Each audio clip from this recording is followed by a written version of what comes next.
All right, time for me to turn the tables, right? So what is your citizenship here in the U.S.? I'm a U.S. citizen. Yeah. And then you came here when? 2017. 2017. Yeah. And I think I took the very unusual route because many people, they go here and they want to study in the college and get a degree and then find a job. That's not my route. I didn't go to a college in the U.S. You weren't, money shackles, right? Yeah. Is breaking that traditional thought of, go to school, get a job, right? Yeah. Work forever till the key is, right? Being your own man, right? So. Yeah, I think to a degree I'm lucky because back in 2012 I applied for a PhD program in the U.S. and I was rejected.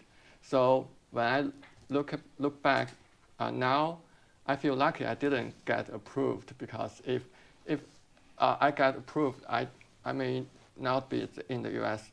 now because I have to deal with the PhD program. The visa. Yeah, the PhD programs. Then you have to find a job to get H-1B visa. So a lot of uncertainties on that road. So a lot of people think that road is safer. I don't think so because it's more difficult. It has more uncertainties. I think Chinese people need to see the opportunities outside of this route because there are so many rooms, so many opportunities in the U.S. In the past few weeks, I and my colleague we visited several cities. In New York, we visited Flushing, where a lot of Chinese people live there, and urban California. So what we are seeing is a lot of people live in a bubble. They have been in the U.S. for 8 years, 10 years, or longer, but every day the people around them are Chinese, and they don't see the space outside their community. They don't see other.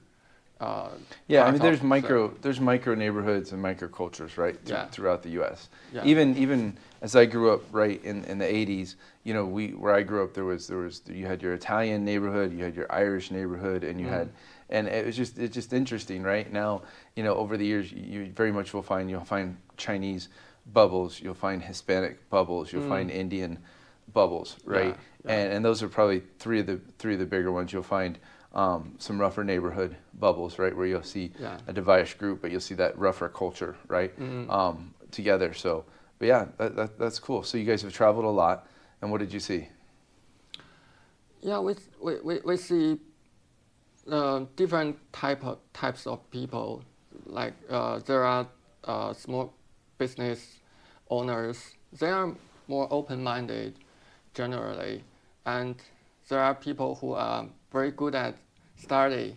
They have several degrees, several master's degrees, but as they grow older to their like 40s, 50s, and they feel more and more unsecure because they can be replaced by the corporate anytime.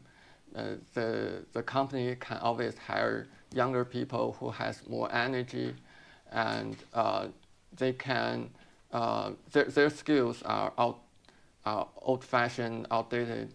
So they have their fears. Maybe in their 20s, 30s, they feel they are successful because they went to the good college, they got their good job, but as time passes, they feel it's not as safe as they thought. We also saw. It's tough because when you run a business, your whole life becomes about running the business. Yeah. And so, you're not thinking about your investments because really lots of times your investment originally is back into your business. We have a lot of investors with us over the years that have been entrepreneurs that have owned businesses, made pretty good money, but lots of times they haven't invested in their future, their retirement. They haven't invested and they haven't put money away the way they need to, right? And when they go to sell their businesses, they don't know about capital gains. They don't know about opportunity zones. They don't know about some of those different things that are out there. So I think what you've done, coming to the United States, being an immigrant, getting your citizenship, building a business, educating other Chinese and Chinese Americans on what it's like to be an investor here in the U.S., what it's like to succeed. I think it's a miraculous story. I think it's incredible. It's a harder journey than I had, and I had a pretty hard journey, right, to get to where I am. So I just give you much kudos and congratulations, my friend. I'm so happy for you to be a part of our tribe and family, and for me to be a part of yours. So it's pretty awesome. Yeah, thank you. We see our value when I met with these people, because so many of our students said we opened their mind, we opened their eyes. They had maybe bad experience in investing in real estate because they didn't know what they were doing. But now they feel they have a roadmap because of our education, and people had bad experience in like syndication and other investment, but when they comes to your company, they feel, oh, there are good companies out there, not all these syndications or funds are problematic. Well, good, man. Well, thanks for being here. Feel free to send us some questions or follow Yong's YouTube channels or our YouTube channels. But we'll see you guys in the future.